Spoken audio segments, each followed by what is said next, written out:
Okay.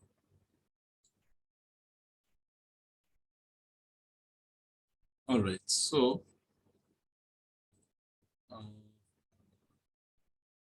let's see where we are. Yeah. So this is the last theorem we proved, that if M is a Riemannian manifold, omega is the canonical symplectic form on M, on Tm, and alpha the canonical one form on Tm, then omega is minus d alpha. So that means omega is exact, and therefore omega is closed.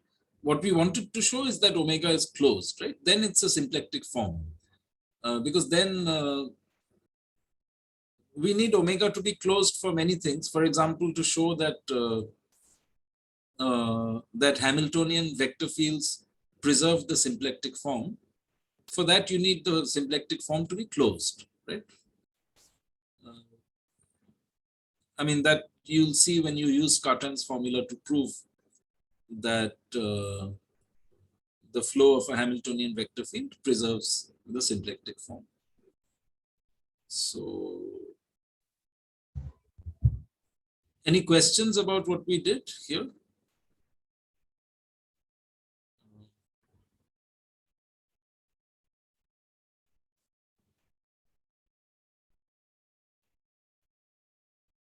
Okay, so let me just remind you what the symplectic form is. So the symplectic form, we define, one way to define it is using the almost complex structure of the tangent bundle, which was a map from each tangent space of the tangent bundle, t theta tm to t theta tm. And this uses the decomposition of t theta tm into horizontal and vertical components, right? So remember, the horizontal component of a tangent vector xi was xi h equal to d pi theta of xi, and the vertical component xi v was k theta of xi, where k theta was the connection map, right? And so the almost complex structure is you send a tangent vector xi with horizontal and vertical components xi h, xi v to the tangent vector with horizontal and vertical components minus xi v comma xi h. So this you can see is an isometry for the Sasaki metric, and its square is minus identity. J theta squared is minus identity. Therefore, if we define a bilinear function, omega of xi eta equal to Sasaki inner product of j theta xi comma eta, then just like we saw for R2n or Cn, where we use the Euclidean inner product on R2n and the operator of multiplication by I on R2n, which you identify with Cn. So there, the symplectic form on R2n was defined using the same formula, right? You apply the almost complex structure J, and then you take the inner product, right? So because J is an isometry and J squared is minus identity, this will be alternating, right? And because J is an isomorphism and the inner product is non-degenerate, this omega will be non-degenerate, right? So we get that it's non-degenerate.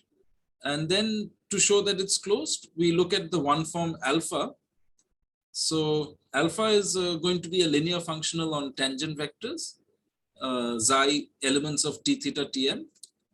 And what alpha is, it's just Sasaki inner product with the geodesic vector field, right? So at each point g theta, this is an element of t theta tm. So if theta is x comma v, then g theta will be the tangent vector with the horizontal and vertical components v comma 0, right? V comma 0. So this inner product is v comma 0 inner product with xi. And so by definition of the Sasaki inner product, this is just the inner product of d pi theta xi with v, right? So this is the one form. This is linear in xi. So this is a one form. And so what we've shown up to now is that omega is minus d alpha. All right. So we have a symplectic form, and the geodesic flow we showed is a Hamiltonian vector field for the energy function, which was half the norm squared of a tangent vector. So that's a function on the tangent bundle. Its Hamiltonian vector field is the geodesic flow. Therefore, by Liouville's theorem, the geodesic flow preserves this symplectic form omega. So in particular, it preserves omega power n, and omega power n is a nowhere vanishing, because omega is non-degenerate, omega power n is nowhere vanishing, right? And it is a nowhere vanishing form of degree 2n on the tangent bundle Tm, which is of dimension 2n. So it's a top degree form, which is nowhere zero. So it's a volume form, right? So the symplectic, the geodesic flow preserves the symplectic form omega. So it preserves omega wedge power n. Therefore, it preserves the volume form on the tangent bundle, right? And that volume form we saw is also the same as the Riemannian volume form of the Sasaki metric on Tm, right? So the geodesic flow preserves the Riemannian volume of the Sasaki metric on the tangent bundle. Okay, so up to here is clear. Any questions?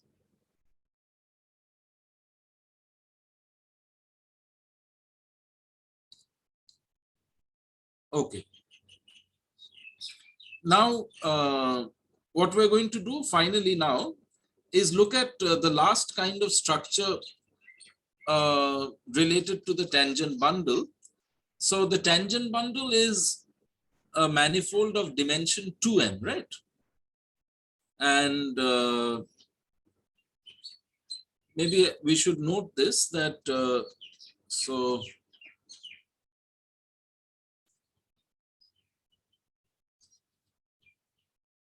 Tm, so dimension of Tm is 2n,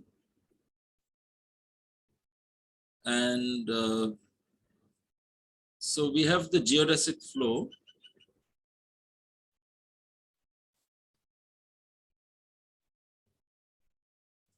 phi t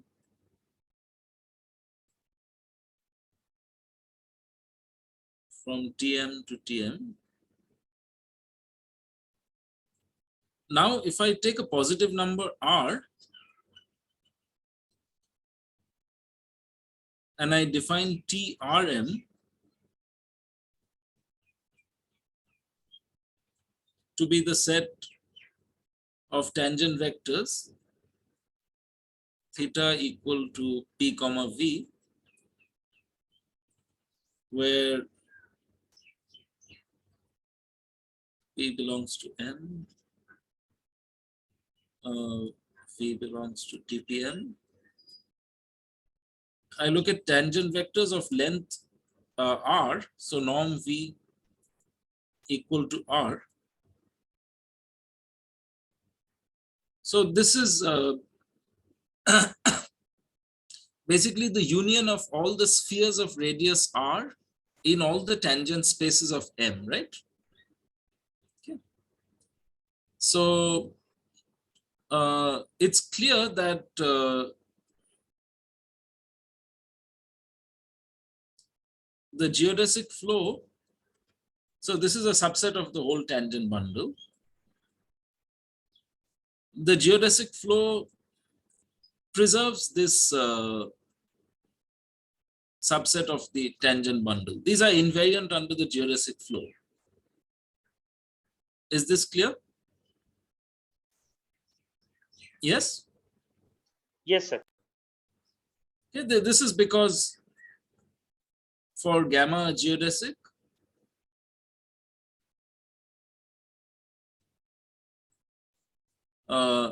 norm gamma prime is constant, right? Yes. And the geodesic flow is what? It's I mean, gamma 0 comma gamma prime 0 maps to gamma t comma gamma prime t. So norm gamma prime 0 is the same as norm gamma prime t. So that means this subset will be invariant, right? So you can restrict the geodesic flow to any of these. What are these also? You can see this using the energy function. These are level sets of the energy function, right? Yes, these are level sets of the energy function. Yes, sir. And so note also, TRM is equal to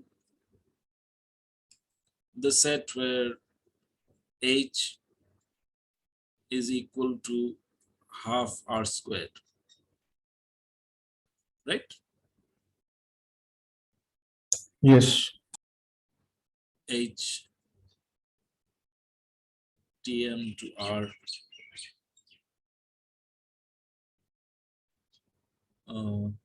PV maps to half mod V squared. Okay. So you can also see that these are invariant because the geodesic flow is the Hamiltonian flow of this energy function H. And you know that the Hamiltonian flow of a function H, it preserves the function H, right? So H composed with phi t is equal to H. And so therefore the level sets of H are invariant under the Hamiltonian flow of H. Okay. All right. So that's another way to see this. So we may as well restrict the geodesic flow to any of these level sets, right? We don't need to look at it on the whole tangent bundle. So what we're going to do is look at the unit tangent bundle.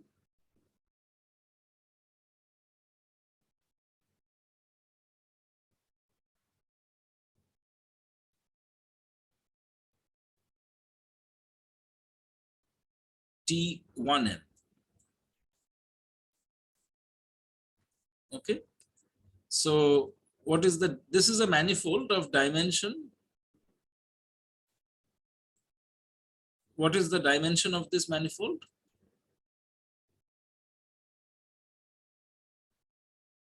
Yes, what is the dimension of this manifold? 2n minus 1? Right, 2n minus 1, right?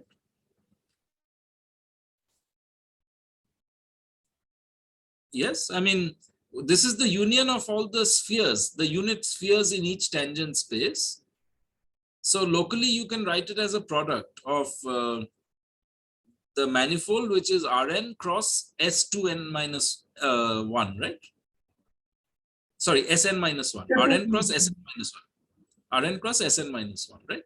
So the dimension is n plus n minus 1, which is 2n minus 1. Is this okay? All right. Now, Yes. so this tangent bundle, this is a symplectic manifold. It's even dimensional. And there's a close relation between what are called symplectic manifolds in even dimensions and what are called contact manifolds in odd dimensions. So this will turn out to be what's called a contact manifold. And so there's something called a contact structure on the unit tangent bundle. Okay, so we're going to talk about this contact structure now. Okay, so this will involve the idea of what's called distributions on a manifold. Okay.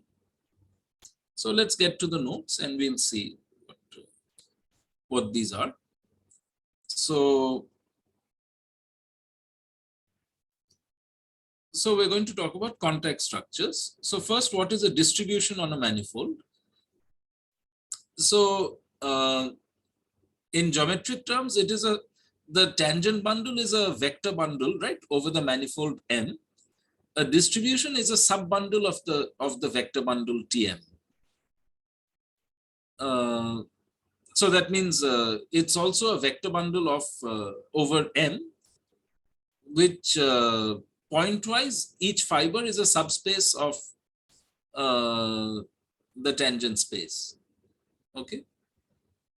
So a distribution on a manifold M is an assignment P maps to HP, which is a subspace of TPM, of a k-dimensional subspace in each tangent space. Okay. And what you want is that this assignment should be, in a sense, smooth and locally trivial. So one way to say that is that for any point P in M, there exists a neighborhood U of P, and there exists vector fields x1 to xk on U, such that for all points Q in this neighborhood U of P, xi of Q, I goes from 1 to k. This is a basis of this subspace HQ in TQM for all Q in U. All right. So this will tell us this is locally trivial, right? Because we have a basis at each point in locally.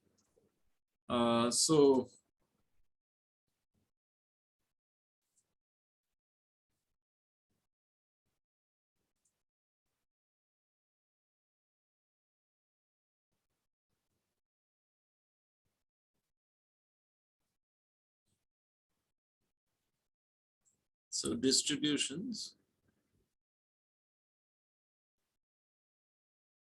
So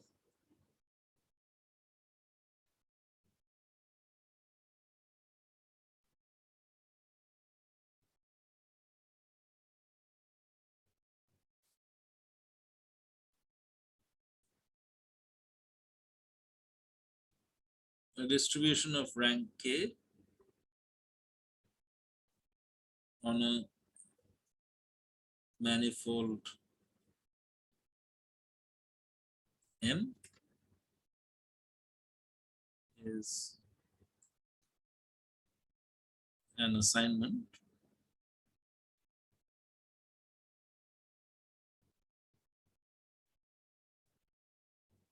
P maps to HP, subspace of TPM,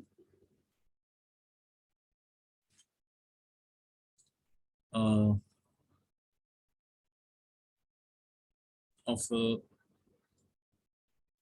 k-dimensional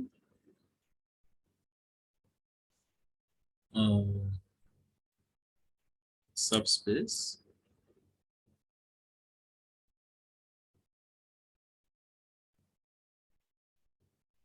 of TPM for each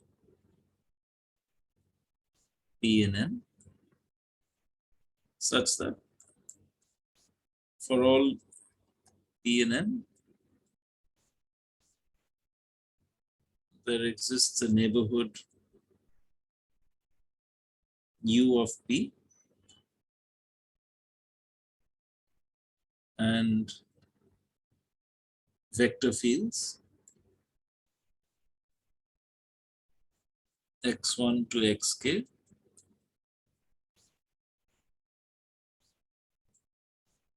which are smooth vector fields on U, such that for all Q in U, x1q to xkq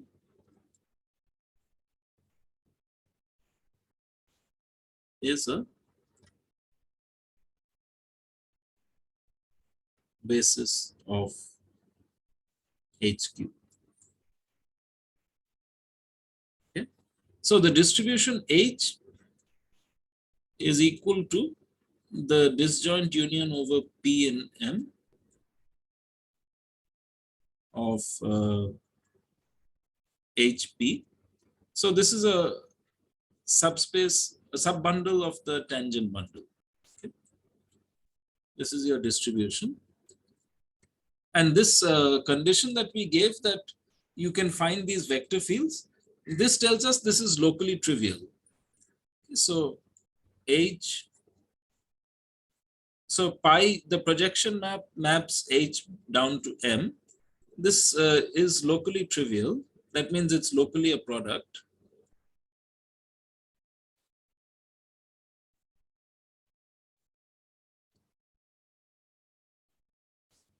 Because if I look at, you see, how should I write it? H U, which is the union over Q in U of HQ, then this I can write as a product U cross RK. I have a map here. So what is an element of this tangent space? It looks like an element of this union of these HQs. It will be of the form Q comma summation. So a vector in HQ, HQ has basis x1q to xkq. So any vector v here is a linear combination. I goes from 1 to k, ai xi of q. Okay. So what will this map be? What will you map this to? So right, q comma the vector a1 to ak, right? But sir, yeah, these coefficients aren't dependent on Q.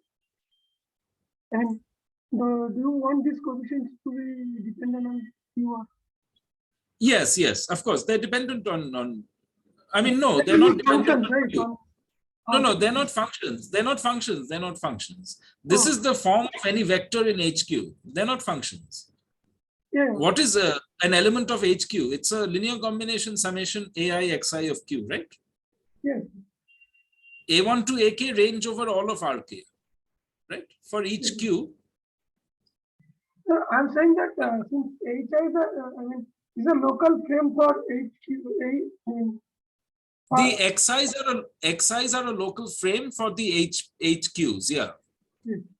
I thought that if we can choose AIs such that AIs are functions such that these guys will. No, sorry, what I'm saying. No, the AIs are not functions. The Yeah, AIs are not. They are the coefficients of any vector with just look. What is HQ? It is a subspace of TQM. Yes. Yes, sir. Right. Yes, yeah. Now, what is an element of this subspace HQ going to be? HQ has basis x1q up to xkq, right? So any element of HQ is of the form summation ai xi of q, right? Yes. Now, what is my map? I have to map every element of HQ to some element of U cross RK, right? Yes, sir. Right? Yes. So I'm mapping Q comma a tangent vector summation ai xi q. I'm mapping this to a point Q comma A1 to AK, right? Yes. So this map is a diffeomorphism. Well, it's a bijection, right? This map is a bijection. Is this clear? Yes, sir. Yes. Yes. Yeah. So locally, this union of subspaces, this is locally a product, right? This locally looks like a product. Is this clear? Yes, sir.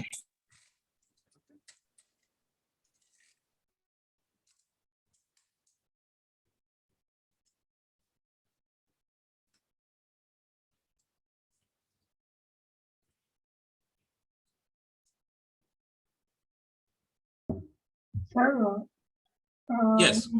what is the topology on A? Oh, it's a subspace topology. It's a subspace topology from TM. It's a subset of TM. Yes. So this H is a manifold, right? This is a manifold of dimension n plus k,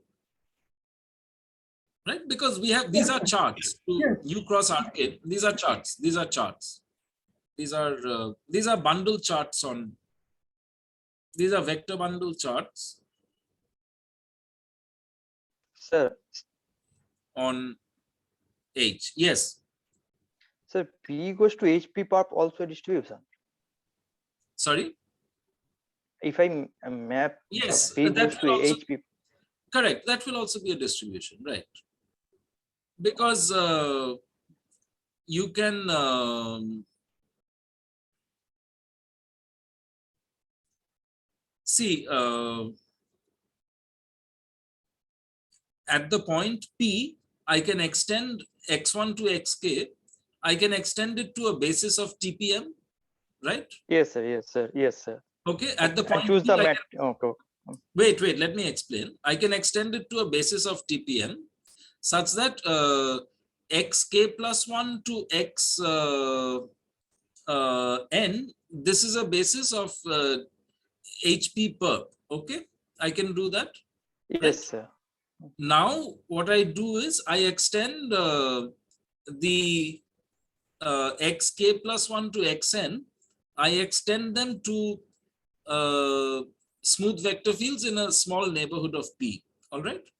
Now Yes, because the xi's x1 to xn, these are linearly independent at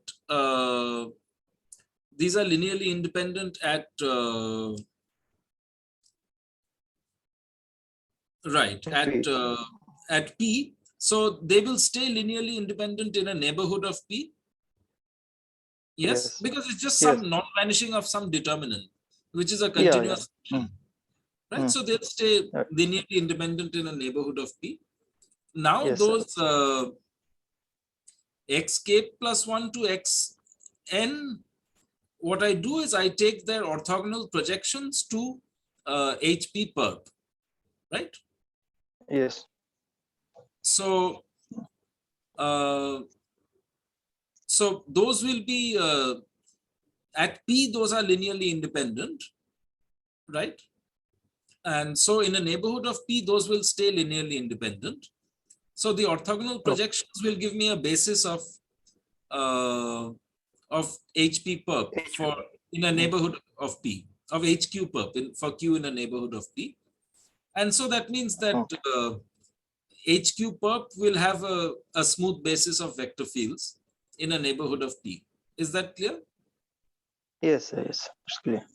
So, Okay, so how are you making it smooth? I mean, I didn't get that point.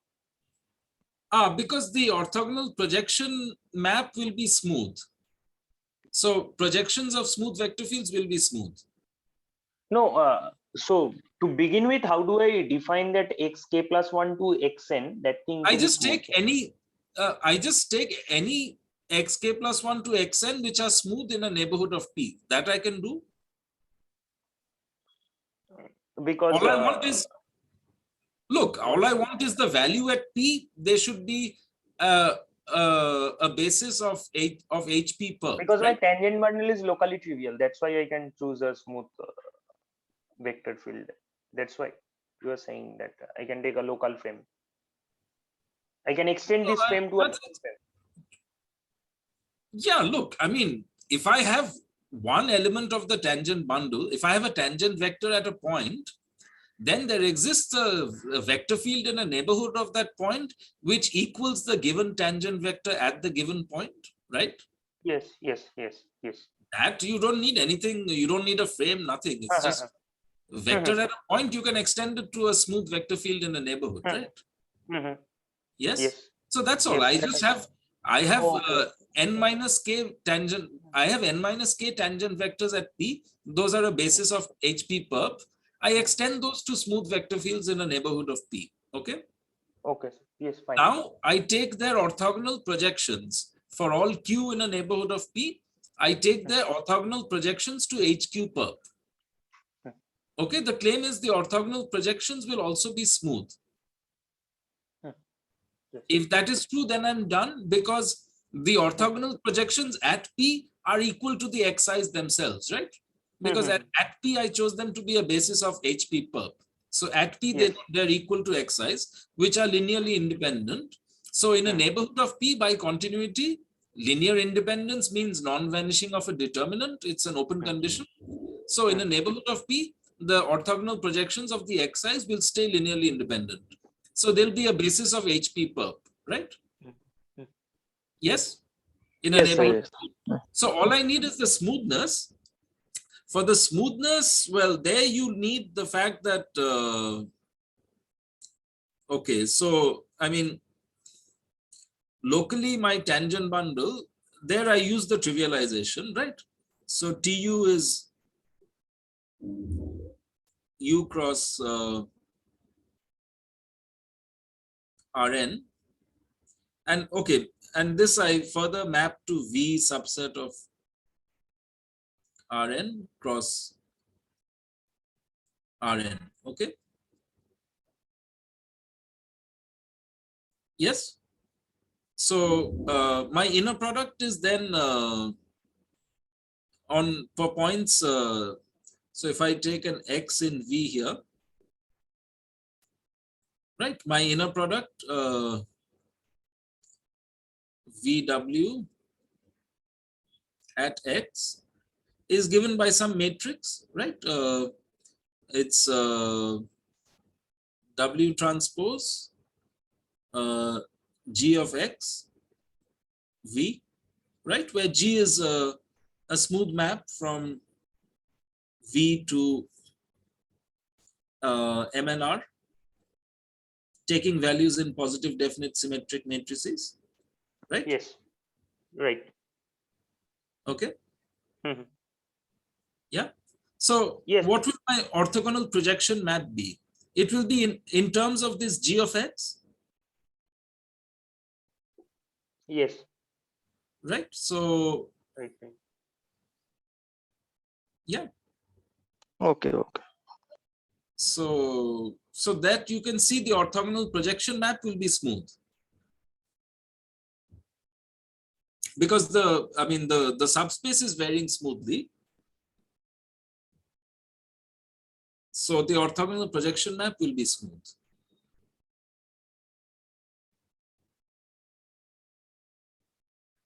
I mean, the one way to see this is basically, see here I have my xi x1 to xk. Okay, so these correspond over here to some x1 tilde to xk tilde, right? Okay, and h tilde, let's say x, is the span of x1 tilde x up to xk tilde x, right? This is my distribution viewed in Rn. Yes, Yes, sir. right? Okay, Yes. now what do? I extend these to xk plus 1 tilde to xn tilde. Okay, now I get I get Rn is equal to hk tilde, hx tilde, direct sum. So okay, I don't need all this. I just extend it so that they're linearly independent near x. Okay, and so these are linearly independent.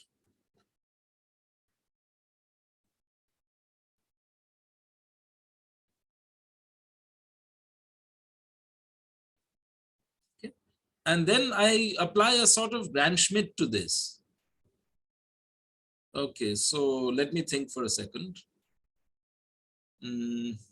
So I want to keep the span of the x1 tilde to xk tilde the same.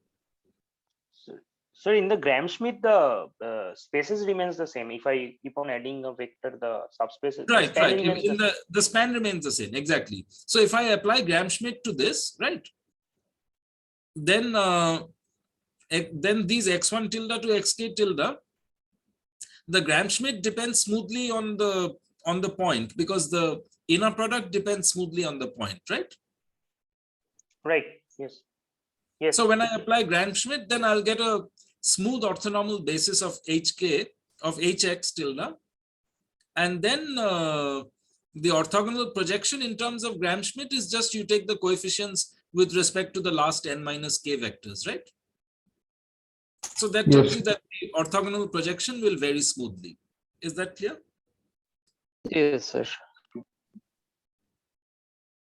Because Gram-Schmidt depends smoothly on the inner product. That's all. Yes, sir. Yes. Yes. So yeah, it comes down to Gram-Schmidt. Gram-Schmidt is an explicit formula. So yeah. So So the let's basis stop of here. HQ, we can Let's take stop. it to be orthonormal basis also.